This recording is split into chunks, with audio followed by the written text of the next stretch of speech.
그림 좀 하나 보여드릴게요.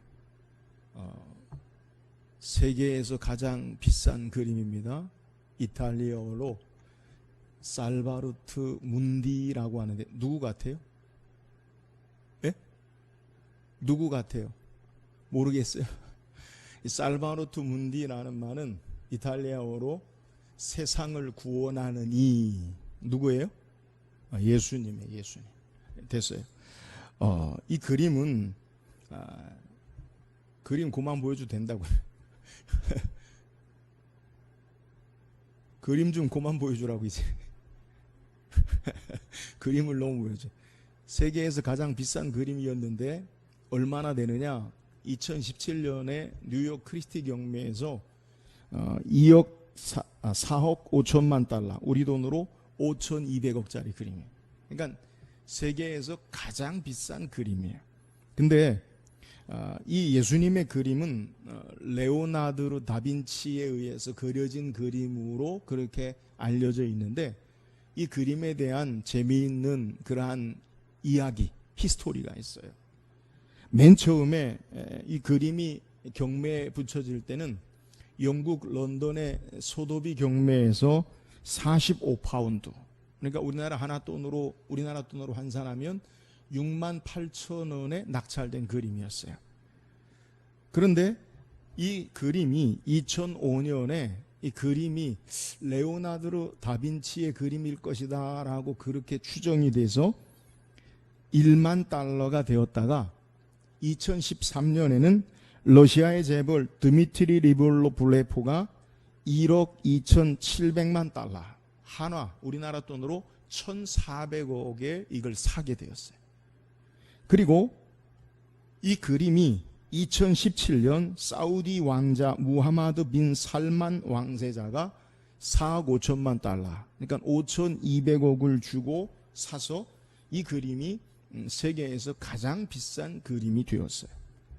이 그림에 대한 재미있는 이야기가 있는데, 이게 레오나르도 다빈치가 그린 거냐, 그의 제자들이 그린 거냐, 여기에 대한 논란이 많아요. 지금도 역시 마찬가지인데, 물론 그림의 색감 그리고 그 그림의 잉크색, 붓칠, 그게 레오나르도 다빈치일 거다라고 그렇게 2019년에 이탈리아에서 많은 사람들이 확정해서 레오나르도 다빈치가 그린 것이다라고 그렇게 이야기하고 있는데, 근데 이 그림에 레오나르도 다빈치가 이 살바르토 문디 그림 예수님을 그린 것이 그의 제자에 의해서 습작이요 12점이 된다는 거예요. 똑같은 그림을 모방해서 12점을 그렸어요. 그래서 같은 시대의 잉크, 같은 시대의 붓칠이기 때문에 아직도 이 5,200억짜리 이 그림이 진품인가 가품인가 논란은 아직 있어요. 물론 진품이라고 많은 사람들이 이야기하지만 아직도 진품이라고 그렇게 얘기하는 것을 확실하게 다 인정하지는 않는다는 거예요. 자, 6만 8천 원에 나왔다가 5,200억이 되었어요. 여러분 어떤 생각을 하십니까? 나도 그림 하나 좀 사야 되겠다, 이런 생각을 하십니까? 저는 이 그림을 보면서 왜 이렇게 비싼 그림이 되었느냐? 그건 뭐 두말할 것도 없죠. 레오나르도 다빈치, 우리가 아는 모나리자를 그린 그 세계에서 가장 유명한 그림을 그린 그 사람의 작품이기 때문에 그것이 그렇게 가치가 있고 귀하게 여겨진다는 거예요. 우리의 신앙생활 가운데 저는 목사니까 가장 가치 있는 신앙의 모습은 무엇일까? 우리의 신앙의 모습 가운데 가장 정말 가치 있게 여기는 것이 무엇일까? 생명을 구원하는, 전도하는 일, 봉사하는 일, 구제하는 일, 섬기는 일, 많은 우리의 가치 있는 일이 있어요. 다 귀해요. 그러나 그 가운데 가장 가치 있는 일을 이야기한다면 오늘 우리의 설교 제목처럼 하나님을 본받는 자가 되는 거예요. 하나님을 본받는 자, 신앙의 최고의 목표가 무엇입니까? 그것은 내가 하나님을 본받는 자가 되어지는 거예요. 하나님께서 세상을 창조하실 때 우리 인간은 하나님의 형상과 모양으로 우리를 만드셨어요. 하나님의 형상과 모양으로 만드셨다라는 말은 쉽게 이야기하면 하나님을 닮은 자로 만드셨다는 거예요. 여러분, 우리가 왜 인간이 존엄합니까? 우리가 왜 존귀합니까? 우리의 가진 소유의 유무, 우리의 삶의 다양한 민족, 언어, 또 우리의 삶의 배움, 가치, 학문, 모든 것을 다 떠나서 가장 존엄한 가치 있는 우리 인간을 평가하는 것은 하나님을 닮은 자, 하나님의 형상과 모양으로 우리를 지으셨기 때문이라는 거예요. 그러나 인간의 불순종과 타락, 죄악으로 말미암아 하나님을 닮은 자가 하나님을 닮은 자로 살지 못하고 악한 사탄의 죄의 종노릇하는 자가 되어진 거예요. 우리 인간의 하나님의 형상이 어그러지고 일그러지고 부패함으로 말미암아 우리 인간이 다시 회복되어지는 길이 어떤 것이냐? 그것은 하나님을 본받는 자로 하나님의 형상을 회복하는 자가 되어져야 한다는 거예요. 오늘 우리가 읽은 본문 1절에 그러므로 사랑을 받는 자녀같이 너희는 하나님을 본받는 자가 되고라고 소개하고 있습니다. 우리는 에베소 4장에서 예수 믿고 구원받은 자들이 어떤 자들이냐? 바울이 우리에게 우리는 새 사람이다. 새 사람. 여러분, 우리는 완전히 새롭게 되어진 자. 내용면에서 또 우리의 삶의 형태적으로 그리고 근본적으로 완전히 우리는 새롭게 된 자라는 거예요. 우리의 삶의 일상에 예수 믿는 것만 되어진 게 아니라 우리가 하나님의 거룩한 백성으로 하나님의 자녀로 우리의 심령이 완전히 새로워진 삶의 모습, 이것이 하나님의 자녀. 오늘 성경은 우리에게 이 세 사람은 어떤 삶을 살아야 되느냐? 그러므로 하나님을 본받는 자가 되어져야 한다라고 우리에게 소개해요. 다시 말하면 새롭게 된 새 사람은요, 하나님을 본받는 자다라고 우리에게 소개하는 거예요.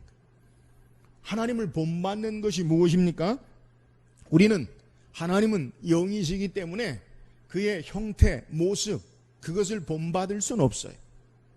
우리가 흔히 붕어빵이라고 하죠. 아버지와 자녀, 아들이 똑같다, 붕어빵. 그러면 우리가 하나님을 본받으면 하나님과 똑같아야 되는데 하나님의 형상이 없어요. 하나님은 영이시기 때문에. 그러면 무엇을 본받습니까? 하나님의 성품. 하나님이 가지고 계시는 속성, 신앙 용어로 속성 가운데 우리와 함께 할 수 있는 하나님을 닮은 성품, 그것으로 본받는 자가 되는 거예요. 오늘 말씀을 통해서 구체적으로 하나님을 본받는 자들이 어떤 자들인지 묵상하고 우리의 신앙의 최고의 가치인 하나님을 본받는 신앙의 결단의 시간이 될 수 있기를 주의 이름으로 축원합니다. 그렇다면 하나님을 본받는 자의 모습이 무엇입니까? 자, 오늘 2절 읽어보세요. 2절 시작.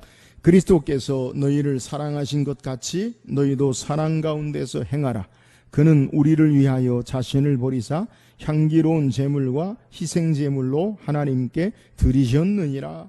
그리스도께서 너희를 사랑하신 것 같이 너희도 사랑 가운데서 행하라. 자, 1절에는 너희가 어떤 자들이냐? 사랑을 받는 자녀같이 너희는 하나님을 본받는 자가 되고, 하나님을 본받는 자들은 어떤 자들이냐? 그리스도께서 너희를 사랑하신 것 같이 너희도 사랑 가운데서 행하는 자가 되어야 된다. 여러분, 우리가 하나님을 본받는 삶의 모습이 무엇이냐? 그리스도께서 너희를 사랑하신 것 같이 너희도 사랑 가운데서 행하라 라고 우리에게 소개하는 거예요. 여러분, 이 그리스도께서 너희를 사랑하신 것 같이 너희도 사랑하라 라는 것은 우리의 일반적인 사랑과 달라야 한다라는 거예요. 우리의 일반적인 사랑은 무엇입니까? 주고받는 사랑, give and take. 내가 주고 사랑을 주고 사랑을 받는 것이 일반적인 사랑. 그러나 성경에 그리스도께서 너희를 사랑하신 것 같이 너희도 사랑하는 자가 되라, 이 말은 일반적인 사랑이 아니라 사랑의 내용이 달라야 되고요, 사랑의 질이 달라야 된다라는 것을 우리에게 소개하는 거예요. 그러면 그리스도께서 너희를 사랑하신 것 같이 너희도 사랑하라. 그리스도께서 너희를 사랑하신 그 사랑이 뭐예요? 2절 하반절에 그는 우리를 위하여 자신을 버리사 향기로운 제물과 희생 제물로 하나님께 드리셨느니라. 자, 그리스도께서 우리를 사랑하신 것 같은 사랑은 뭐냐? 그는 우리를 위하여 자신을 버리셨다. 어떻게 버리셨냐? 향기로운 제물과 희생 제물로 하나님께 드리셨느니라. 자신을 버리신 희생. 짐승을 잡아 희생을 통해 제사하듯이 예수님께서 우리를 위해 그의 목숨을 모든 것을 버려서 죽음으로 우리를 위해 모든 것을 희생하시고 주신 사랑, 이 사랑이 그리스도께서 너희를 사랑하신 것 같은 사랑이라는 것. 여러분, 이 사랑이 가장 위대한 사랑이에요. 예수님은 요한복음 12장 12절 13절에 내 계명은 곧 내가 너희를 사랑한 것 같이 너희도 사랑하라 하는 이것이니라. 사람이 친구를 위하여 자기 목숨을 버리면 이보다 더 큰 사랑이 없나니. 가장 큰 위대한 사랑이 무엇이냐? 내가 너희를 사랑한 것 같이 너희도 서로 사랑하라. 사람이 친구를 위하여 자기 목숨을 버리면 이보다 더 큰 위대한 높은 사랑이 없다라고 소개. 모든 것을 다 주신 그리스도의 사랑, 이것이 바로 주님이 우리를 사랑하신 것이다라고 우리에게 소개하는. 예수님이 우리를 위해서 어떻게 사랑하셨는가? 그 사랑을 알고 그 사랑 가운데서 행하라라는 거예요. 자, 그러면 우리는 어떤 사랑을 해야 합니까? 말 그대로 우리도 예수님처럼 죽어라. 사람이 친구를 위하여 자기 목숨을 버리면 이보다 더 큰 사랑이 없다. 너도 죽어라. 이건 너무 극단적이잖아요. 우리가 사랑한다라고 하면서 이 사랑, 우리도 예수님처럼 십자가에 우리의 몸을 드려라. 이건 너무 극단적이잖아요. 바울은 이것을 구체적으로 어떻게 이 그리스도의 사랑이 우리의 삶 속에서 사랑으로 드러나야 하는지를 사랑에 대해서 잘 표현해. 그게 뭡니까? 고린도전서 13장의 사랑의 모습. 주님이 우리를 위한 사랑, 그 사랑이 우리에게 어떻게 우리가 사랑하고 실천해야 하는지를 우리에게 소개해. 우리 성경 읽어봅시다. 고린도전서 13장 4절에서 7절까지. 다 같이 시작. 사랑은 오래 참고, 사랑은 온유하며, 시기하지 아니하며, 사랑은 자랑하지 아니하며, 교만하지 아니하며, 무례히 행치 아니하며, 자기의 유익을 구하지 아니하며, 성내지 아니하며, 악한 것을 생각지 아니하며, 불의를 기뻐하지 아니하며, 진리와 함께 기뻐하고, 모든 것을 참으며, 모든 것을 믿으며, 모든 것을 바라며, 모든 것을 견디느니라. 여러분, 이건 좀 해볼 만하지 않아요? 죽어라. 그러면 너의 목숨을 다 드려라. 그러면 그러는데 고린도서 13장에 있는 사랑의 모습, 그것은요 좀 해볼 만한데, 이런 우리의 마음에 용기가 생겨요. 그러나 여러분 잘 생각해 보세요. 사랑은 오래 참고 오래 참는다. 물론 사랑은 영원히 참는다, 그런 말 하지 않아요. 기억하세요. 근데 이 참는 것도요, 나를 죽이는 것, 나를 버리는 것. 사랑은 온유하며 하나님 말씀에 우리의 삶이 길들여지고 훈련되어지는 것. 시기하지 아니하며, 자랑하지 아니하고, 교만하지 아니하고, 무리행치 아니하고, 자기의 유익을 구치 아니하고, 성내지 아니하고, 악한 것을 생각지 아니하고, 불의를 기뻐하지 아니하고, 진리와 함께 기뻐하고, 모든 것을 참으며, 모든 것을 믿으며, 모든 것을 바라며, 모든 것을 견디느니라. 15가지의 사랑의 모습을 소개하는데 모두가 동사예요. 동사. 그리고 현재 진행형이다. 이 말이 무엇이냐? 사랑은 명사, 이름이나 한정된 붙여진 것이 아니라 우리가 움직이고 행해야 할 것이요, 계속해야 되는 것. 한 번으로 끝나는 게 아니라, 사랑은 15가지 바울이 우리에게 소개하는 그 사랑의 내용, 질은 우리가 계속해서 해야 되는 일이요, 우리의 삶에 실천적으로 해야 되는 일임을 우리에게 소개해. 그러므로 사랑은 말에 머물러서도 안 되고, 사랑은 일반적인 사랑에 마음의 감정에 그쳐서도 안 돼요. 그리스도께서 너희를 사랑하신 것 같이 너희도 서로 사랑하라. 우리를 위해 목숨을 버리신 사랑, 우리를 위해 모든 것을 다 주신 사랑, 그 사랑의 모습을 우리가 어떻게 행하느냐, 그것은 우리의 말과 감정에 그쳐서는 안 돼요. 그래서 사도 요한은 요한일서 3장 18절에 소개하기를, 자녀들아 우리가 말과 혀로만 사랑하지 말고 행함과 진실함으로 하자.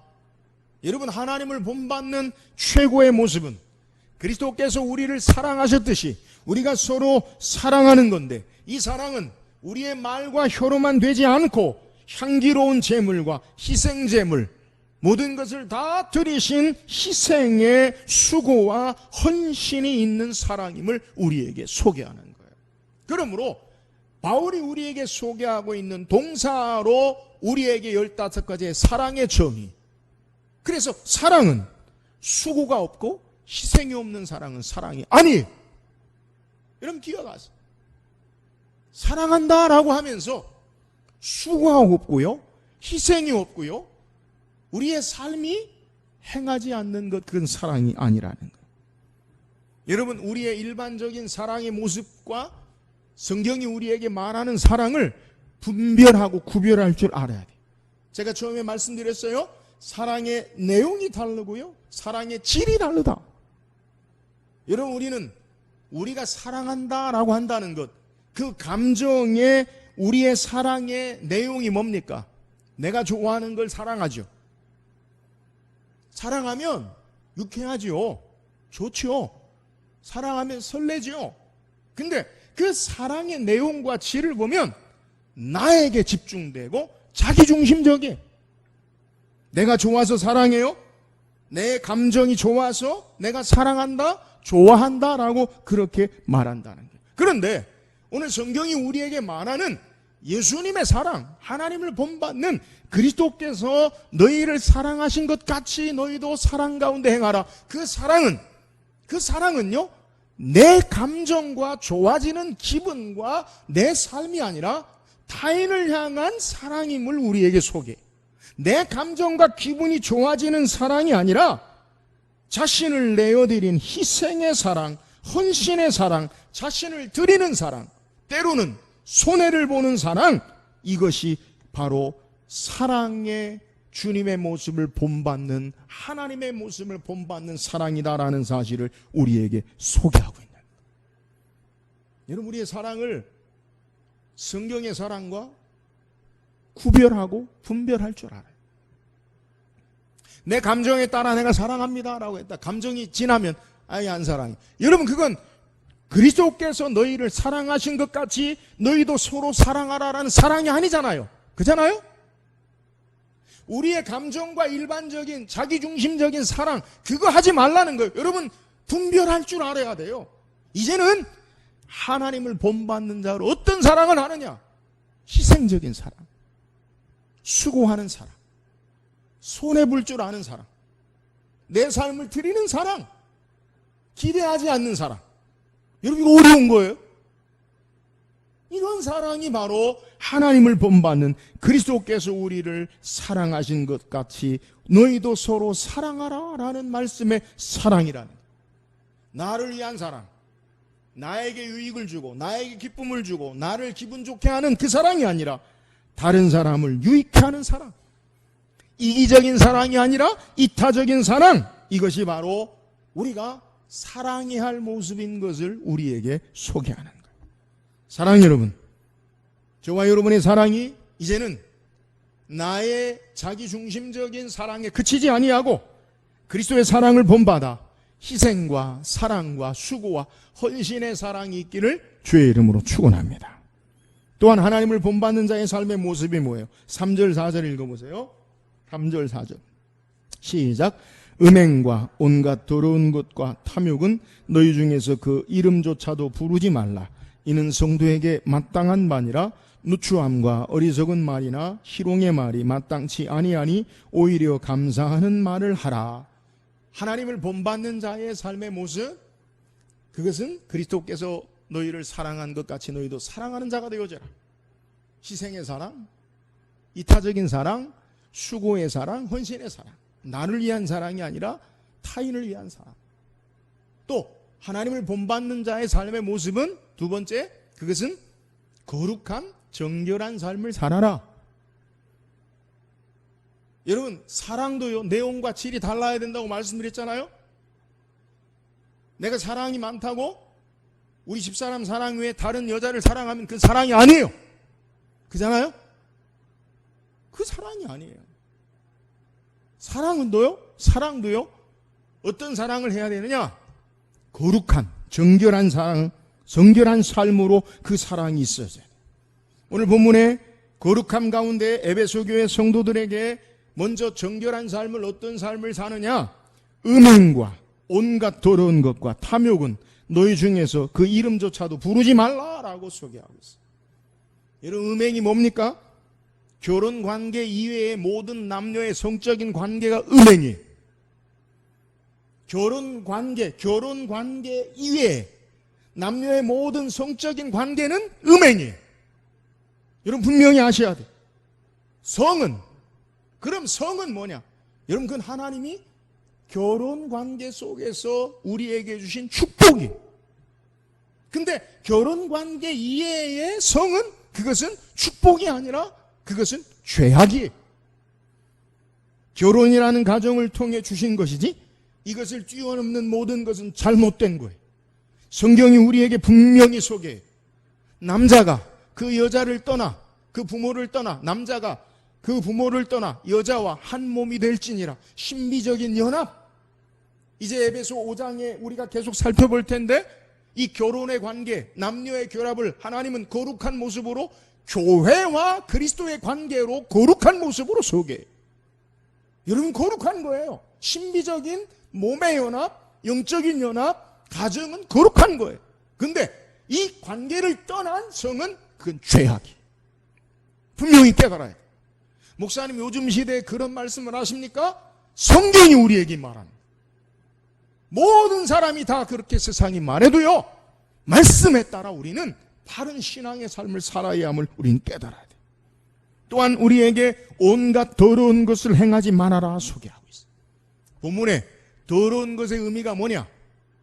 같은 단어를 바울이 사용하는 것이 있는데, 로마서 1장 24절에 그러므로 하나님께서 그들을 마음의 정욕대로 더러움에 내버려 두사 그들의 몸을 서로 욕되게 하셨으니, 여러분, 이것은 그들의 마음의 정욕대로 더러움에 내버려 두사 그들의 몸을 서로 욕되게 하셨다라는 것은 동성애와 연관돼서 말하는 거예요. 하나님을 알지 못하는 우상 숭배는 도덕적인 타락으로 이어지고, 도덕적인 타락은 성적 타락으로 이어지고, 성적 타락의 극치는 동성애로 이어져요. 단순하게 우리의 삶에 세상이 이야기하는, 지금 사람들이 이야기하는 성적 취향의 문제가 아니에요. 오늘 우리 사회에 가장 타락한, 시급하고 긴급한 문제가 뭐냐? 인권으로 접근해서 그것을 용인하고 허용하고 말하는데, 여러분, 성경적이지 않아요. 인권의 문제가 아니라 하나님의 창조 질서에 관한 문제예요. 성경은 동성 간의 결혼을 합법적으로 주신 일이 결코 없어요. 제가 총회 고시부, 노예 고시부가 아니라 우리 대한예수교 장로회 총회 고시부의 고시부원으로 일하는데, 올해 강도사 고시의 논문의 제목이 뭐냐면, 포괄적 차별금지법에 대해서 개혁주의 입장에서 논하라. 포괄적 차별주의, 포괄적 차별금지법. 그러니까 어떤 것으로도 차별하면 안 된다. 그건 맞지요. 근데 거기에 무엇이 들어있느냐? 동성애, 그걸 말하거나 지적하거나 거기에 대해서 이야기하면 그걸 법률로 벌을 받아야 된다는 거예요. 동성애 하지 마라 그러면 포괄적 차별금지법에 저촉돼서 3년 이하의 징역 1,000만 원 이하의 벌금을 내야 된다는 거예요. 목사가 강단에서 포괄적 차별금지법에 걸려서 동성애는 죄입니다라고 하면은 감옥 가야 된다는 거예요. 우리는 어떤 것으로도 차별해서는 안 돼요. 그러나 성적인 문제, 남성과 여성, 여러분 많이 들어봤죠? 젠더가 뭐예요? 성. 남성과 여성만 있는 게 아니라 또 다른 성이 있다는 거예요. 남성과 여성 아닌 또 다른 성의 문제가 뭐예요?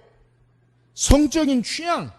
남녀 관계뿐만 아니라 남자가 남자끼리 관계를 하든 여자가 여자끼리 관계를 하든 상관이 없다는 거예요.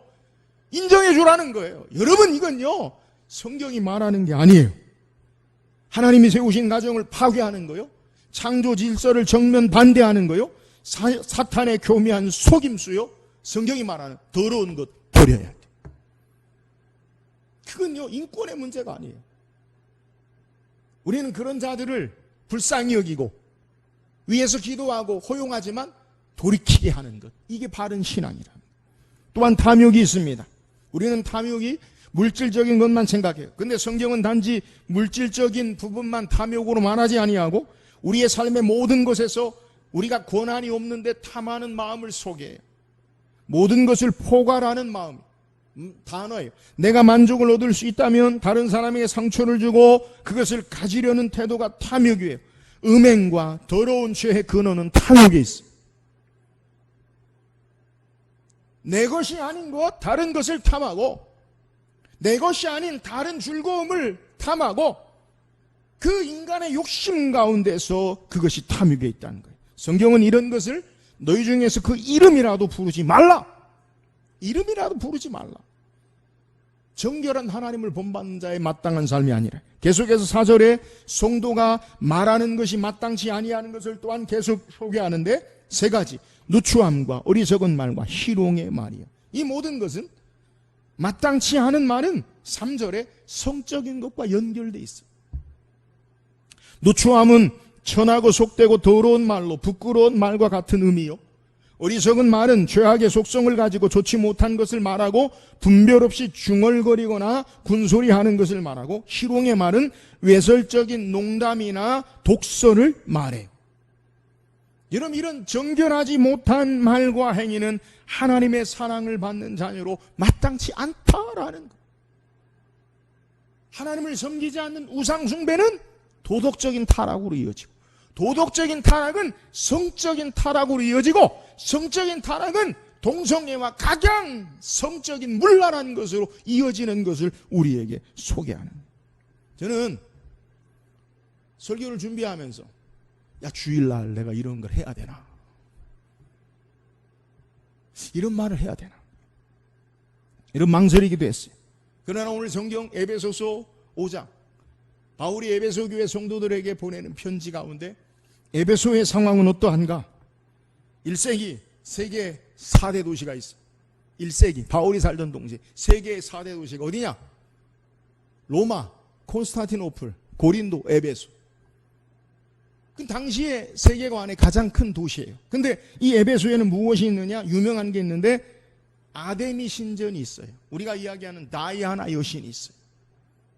가장 큰 신전인데 그 신전에는 다이아나 여신이 모셔졌는데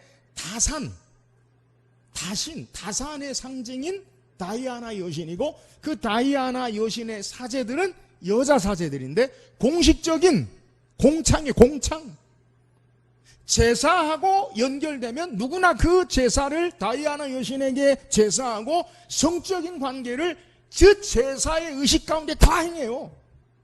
그러니까는 일반적으로 음행이라는 문제, 그런 문제, 그 문제가요 보편화돼 있어요. 누구나 다 하는데 뭐, 다 그러는데 뭐. 근데 바울은요 강력하게 이런 것들이 죄다라고 경고하고 돌이킬 것을 권고하는 거예요. 죄를 죄로 알아야 돼요. 죄가 죄인질도 알지 못하고 사는 것은 하나님의 자녀가 아니에요. 저는 오늘의 시대도 마찬가지잖아요. 이런 말을, 이런 설교를 하는 목사 어떻게 생각하세요? 젊은이들은 야, 고리타분하다, 꼴통이다, 요즘이 무슨 세대인데. 여러분, 우리는 요즘 세대, 세상의 문화, 그게 아니라 말씀대로 사는 자가 하나님 백성이에요. 세상이 다 그렇다고 하더라도 말씀에서 우리에게 말하고 있는 것, 성경이 우리에게 말하고 있는 것, 그것을 따라 사는 자가 하나님의 백성임을, 하나님의 자녀임을 우리는 깨달아야 돼요. 사랑하는 여러분, 이 모든 죄 가운데 거룩한 하나님 백성으로 하나님을 본받는 자로 정결한 삶을 살기를 주의 이름으로 축원합니다. 우리가 그런 죄를 졌다면 돌이켜 회개하죠. 그리고 죄를 죄로 알고 다시는 죄에 우리의 삶이 있지 않아야 돼요. 거룩한 하나님의 백성으로 우리의 삶의 모습, 그것이 무엇인가? 가볍게 죄를 여겨서는 안 돼요. 우리의 삶에 거룩한 하나님 백성으로 하나님을 본받는 자 될 수 있기를 주의 이름으로 축원합니다. 또한 하나님을 본받는 자의 삶의 모습이 뭐예요? 오늘 4절 읽은 하반절에 뭐라고 소개하냐면 오히려 감사하는 말을 하라.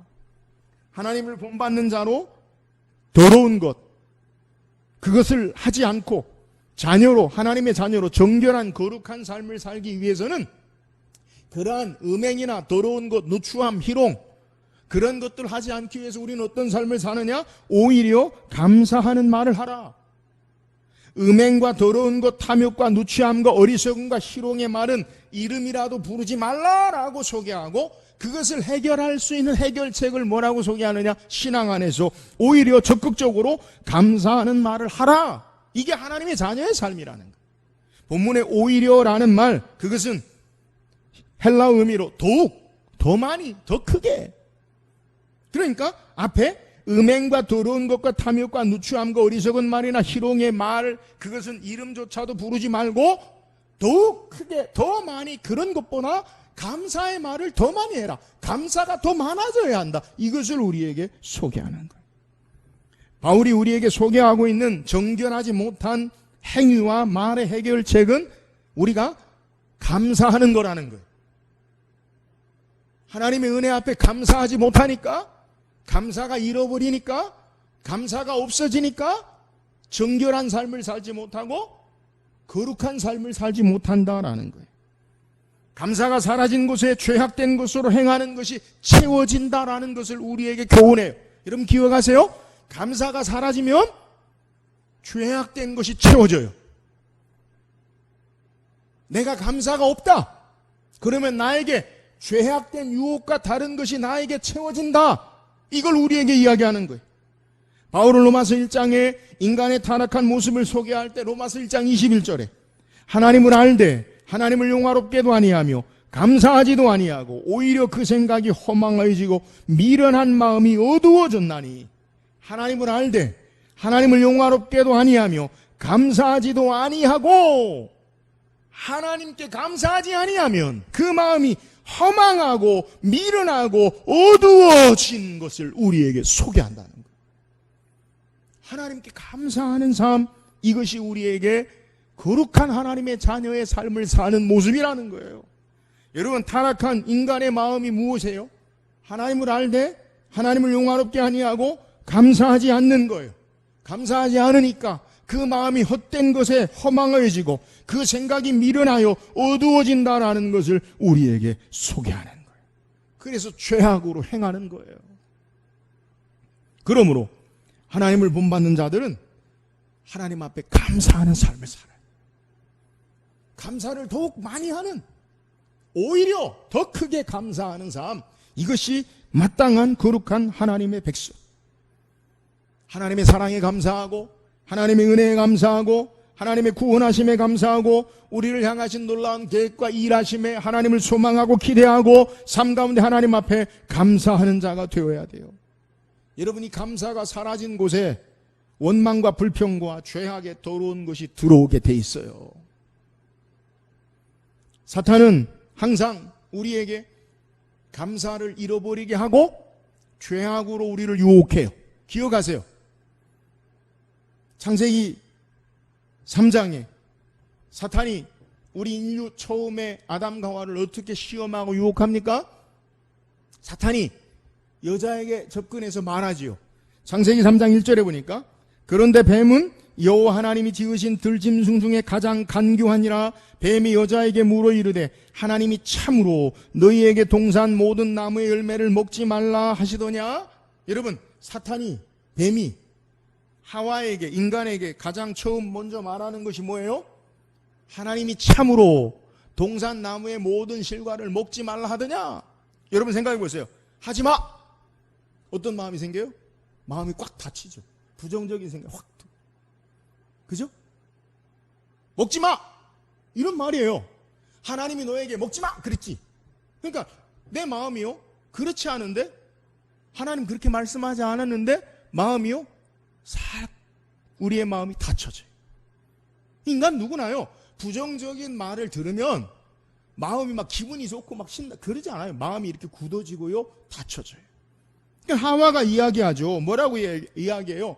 동산에 있는 나무의 실과를 먹되 동산 중앙에 있는 선악을 알게 하는 나무를 먹지 말라 하셨다. 먹으면 죽을까 하노라. 근데 이미 하나님이 모든 건 먹지 말라고 했지. 이 말에, 부정적인 말에 마음이 싹 닫히고 그 마음을 뺏기는 거예요. 여러분 하나님 뭐라 말씀하셨어요? 여러분 들어보세요. 창세기 2장 16절에 여호와 하나님이 그 사람에게 명하여 이르시되 동산 각종 나무의 열매는 내가 임의로 먹되. 하나님 뭐라 말씀하세요? 야, 동산에 있는 모든 각종 나무의 실과는 너 먹어라. 야, 여기 있는 거 다 내 거야. 먹어. 여러분 마음이 어때요? 아, 좋다. 사탄은 뭐라고 그래요? 여기 있는 거 모두 먹지 마! 이렇게 말했다는 거예요. 여러분 우리에게 마음에 하지 마! 그러면요 부정적인 생각이 우리의 마음에 싹 들어와서 마음이 싹 굳어져요. 하나님은 우리에게 먹어! 모든 건 먹어! 그럼 마음이 좋아 열려져요. 근데 감사가 사라지게 되는 것은 부정적인 것으로 우리에게 말하는 거예요. 말씀을 왜곡하고 부정적인 시각으로 우리를 유혹해요. 그러니까 마음에 먹지 마 하니까 그 마음에 먹지 말라고 하는 마음이 우리의 마음에 싹 들어오고 우리의 눈에 보여지는 것이 그래 먹으면 안 되지 먹지 말라고 했나? 부정적인 시각으로 그것을 바라봐요. 자, 하나님은 먹어. 감사하다. 하나님이 내게 다 주셨구나. 우리에게 이런 마음이 있어야 되는데 먹지 마 하니까 먹지 말라고 했지. 그러니까 기분이 안 좋은데 부정적인 시각으로 감사가 사라지고 왜 먹지 말라고 그래? 불평이 나와요. 여러분 기억하세요. 사탄이 우리를 어떻게 유혹하고 우리를 어떻게 시험에 죄에 이르게 하는지를 여러분 깨달아야 돼요. 그래서 바울은 이것을 뭐라고 이야기해요? 에베소서 5장 6절에 누구든지 헛된 말로 너희를 속이지 못하게 하라. 이로 말미암아 하나님의 진노가 불순종의 아들들에게 임하나니 그러므로 그들과 함께 하는 자가 되지 말라. 감사하게 하지 못하고 헛된 말로 속이는 것. 여러분 이게 사탄의 계략이. 사랑하는 여러분, 우리가 어떻게 정결한 거룩한 하나님의 자녀로 하나님을 본받는 자가 되길 원합니까? 그것은요 진리의 말씀 안에 감사하는 삶, 진리의 말씀을 붙잡는 삶임을 믿으시기를 주의 이름으로 축원합니다. 감사는 하나님을 영화롭게 해요. 감사가 하나님을 기쁘시게 해요. 불평과 원망은 우리에게 죄를 가져와요. 오늘 거룩한 하나님의 백성들은 어떤 자들이냐? 감사하는 자들이. 어떻게 해요? 하나님의 은혜를 알면, 은혜가 커 보이면 감사하게 돼요. 근데 사탄은 우리에게 은혜가 커 보이게 하지 않아요. 은혜는 잊어버리고 은혜는 다 소멸하고 부정적인 것만 바라보게 하는 거예요. 여러분 삶에 은혜가 커 보입니까? 아니면 은혜가 보이지 않습니까? 중요한 문제예요. 하나님을 본받는 자로 어떤 삶을 살아야 되느냐? 내 삶에 은혜가 커 보이면 감사하는 자가 되어지는데 말씀을 따라 그것이 커 보이면 감사하는 자가 되어지는데 은혜가 보이지 않고 우리 일상에 사탄이 우리에게 부정적인 생각과 시각과 말을 통해 은혜를 빼앗고 은혜가 사라지게 하고 감사가 사라지게 하고 그러므로 죄악으로 우리를 시험하고 유혹한다는 거예요. 속지 마세요. 속지 마세요. 감사하는 자가 돼야 해요.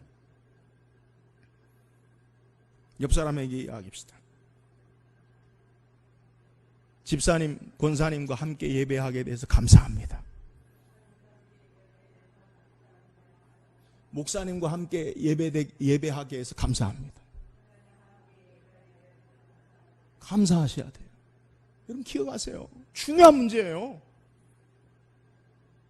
여러분과 함께한 여러분의 남편, 여러분의 아내, 여러분의 자녀 감사하셔야 돼. 감사해야 돼. 근데 감사하면 제껴놓고 아유 꼴보기 싫어. 이런 문제가 되는 거예요. 사탄의 유혹이 그렇게 시작돼요. 진리 안에서 바르게 서서 하나님의 모든 은혜에 감사함으로 정결한 사람으로 하나님의 사랑받는, 하나님을 본받는 자 되는 저와 여러분 될 수 있기를 주의 이름으로 축원합니다. 오늘 성경 우리에게 새 사람으로 하나님을 본받는 자가 되어지는 삶의 모습을 우리에게 소개해요. 우리의 최고의 신앙의 가치는요, 하나님의 형상이 회복되어지고 하나님을 본받는 자가 되는 거예요. 사랑하는 여러분, 저와 여러분이 하나님을 본받는 자의 신앙의 삶을 살기를 주의 이름으로 축원합니다. 하나님을 본받는 자의 신앙의 모습이 뭐예요? 그리스도께서 너희를 사랑한 것 같이 너희도 서로 사랑하라. 사랑의 질과 내용이 달라야 돼요. 이제 자기중심적인 내 감정적인 나를 위한 사랑이 아니라 이타적인 사랑, 희생의 사랑, 수고의 사랑, 주께서 우리에게 사랑했듯이 그 사랑을 하는 것, 이것이 하나님을 본받는 자예요. 참된 사랑과 수고의 헌신으로 하나님을 본받는 자 되기를 주의 이름으로 축원합니다. 우리의 삶의 모든 더러운 것, 정결치 못한 것, 거룩하지 못한 것을 버려야 돼요. 죄를 죄로 알고 세상의 것으로 우리의 삶이 타협하지 아니하고 거룩한 하나님 백성으로 신앙적인 삶의 모습, 하나님을 섬기지 않으면 우리의 마음이 도덕적으로 타락이 되고, 도덕적인 타락은 성적인 타락으로 이어져요. 이게 성경이에요. 오늘 우리가 하나님을 바르게 섬김으로 거룩한 삶을 살기를 주의 이름으로 축원합니다. 이렇게 거룩한 정결한 삶을 살기 위해서는 하나님의 진리의 말씀을 따라 감사하는 자가 되어지는 것, 이게 하나님을 본받는 자예요. 오늘 하나님을 본받는 그리스도를 닮아지는 우리 모든 성도 되기를 주의 이름으로 축원합니다.